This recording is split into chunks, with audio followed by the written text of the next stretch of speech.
ॐ सोमनाथाय नमः। ॐ मल्लिकार्जुनाय नमः। ॐ महाकालेश्वराय नमः। ॐ ओंकारेश्वराय नमः। ॐ वैद्यनाथाय नमः। ॐ भीमशंकराय नमः। ॐ रामेश्वराय नमः। ॐ नागेश्वराय नमः। ॐ विश्वेश्वराय नमः।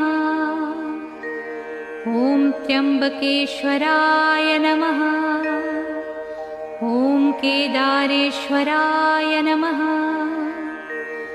ॐ भुस्मेश्वराय नमः।